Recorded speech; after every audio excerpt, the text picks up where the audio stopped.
안녕하세요, 닥터 써니입니다. 지난 시간에 제가 여드름 원인부터 분류까지 아주 상세하게 설명해 드렸죠? 꼭 보셨으리라 믿습니다. 오늘은 제가 치료법에 대해서 하나씩 소개해 드리고자 합니다. 특히 오늘 소개해 드릴 치료법들은 먹는 약과 여드름 관리적 치료법에 대해서 하나씩 살펴보도록 하겠습니다.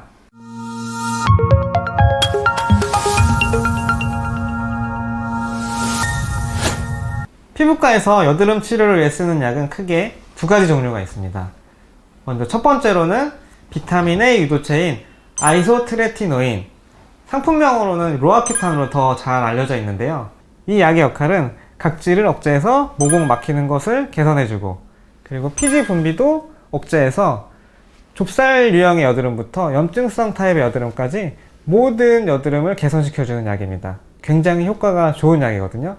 근데 하나 꼭 알고 계셔야 되는 게, 이 약은 임신 시 금기 약이에요. 따라서 임신을 계획 중이시거나 혹시라도 임신하셨으면 절대 처방을 받으시면 안 됩니다. 그리고 만약에 임신 계획 중이시면 이 약을 끊고 최소 한 달, 묵먹히는 3달 이상 후부터 임신을 계획하시는 게 좋을 것 같습니다. 두 번째는 항생제 계통 약입니다. 가장 많이 쓰는 항생제는 미노사이클린과 독시사이클린이라는 항생제인데요. 얘네들은 바로 우리 피부에 있는 여드름 세균, 피아크네를 억제해서 염증을 완화시켜주는 역할을 합니다. 이렇게 크게 두 가지 약이 있는데, 가끔 환자분들이 저는 무슨 약 처방받고 싶어요 이렇게 오시는 분들이 있어요. 근데 잘 생각해보면은 아까 항생제 계통 약은 염증성 여드름 효과가 있다고 했고, 아이소트레티노인 약은 좁쌀 여드름부터 염증성 여드름 다 효과가 있다고 제가 말씀을 드렸어요.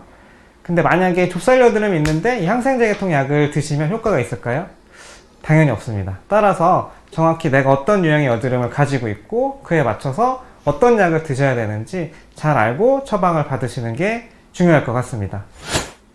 지금부터는 이미 올라온 여드름을 빨리 가라앉게 하는 관리적인 치료법에 대해서도 하나씩 살펴보겠습니다. 첫 번째 관리적인 치료는 바로 압출입니다.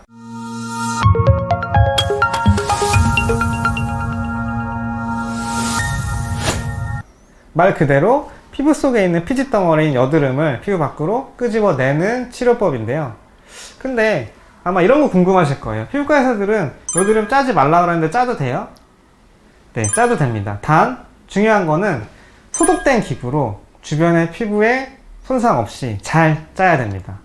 보통 근데 병원에서는 이렇게 잘 짤 수 있는 시스템이 완비가 돼 있어요. 기구도 소독돼 있고 숙련된 관리사나 의사들이 짜주기 때문에 이렇게 다른 피부에 손상 없이 깨끗하게 잘 짤 수 있지만, 보통 집에서 막 이렇게 짜시잖아요. 손으로. 아니면 이제 면봉으로 짜시는데, 그게 다 소독이 안 된 기구나 이런 것들이라서 이렇게 짜다가 오히려 세균이 들어가면서 여드름이 덧날 수 있습니다. 그리고 만약에 이렇게 짜는데 여드름이 밖으로 안 나오고 피부 안에서 터진다고 생각하면 그건 정말로 끔찍한 결과를 낳을 수 있습니다. 염증이 너무 커서 아주 팅팅 부으실 수도 있거든요. 따라서 압출은 꼭 조심해서 하셔야 합니다. 두 번째 관리적 치료법은 염증 주사입니다.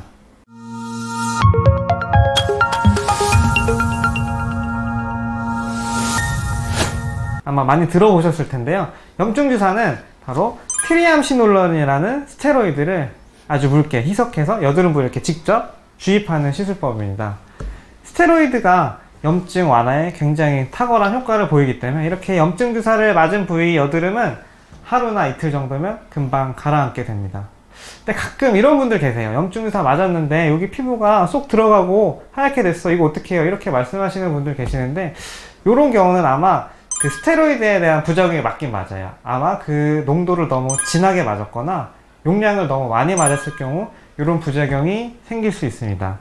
이 부작용은 다행히 시간이 지나면 돌아오긴 해요. 근데 조금 오래 걸려요. 한 몇 달 이상. 그래서 만약에 혹시라도 이런 부작용이 생기셨으면 꼭 전문의와 상의하시기 바랍니다. 그 다음 관리적 치료법은 바로 스케일링입니다.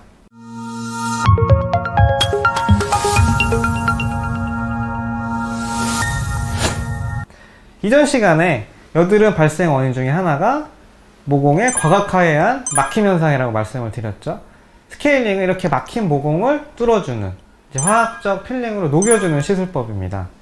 이제 스케일링 할 때 보통 AHA 아니면 BHA 요런 성분의 이제 필링액을 많이 쓰는데요. 여드름에는 제가 봤을 때는 바하, BHA 성분의 필링액을 쓰는 게 더 좋습니다. 왜냐면 아하 성분은 각질까지만 살짝 용해시키면서 녹여요. 근데 이제 바하 성분은 각질뿐만 아니라 아래에 있는 피지까지 같이 좀 녹여주기 때문에 여드름 치료에는 바하로 필링을 하는 것이 훨씬 효과적입니다. 지금까지 여드름 먹는 약과 관리적 치료법에 대해서 저와 함께 알아봤습니다. 근데 여드름은 개인별로 다 달라요. 올라오는 유형도 다르고, 이분은 청소년기 여드름일 수도 있고, 저분은 성인 여드름일 수도 있고, 그때 이제 필요한 치료법들을 이제 다 달리 조합해서 치료해드려야 되기 때문에 꼭 전문의와 상담 후 치료를 받으시길 권합니다. 제가 다음 시간에는 여드름 치료법 2탄, 피지선 파괴술과 여드름 자국 치료에 대해서 준비를 하겠으니 다음 편도 꼭 저와 함께 하셨으면 좋겠습니다. 다음 편이 정말 궁금하시다면 구독과 좋아요, 알림 설정 부탁드리겠습니다. 지금까지 저는 닥터선이었습니다.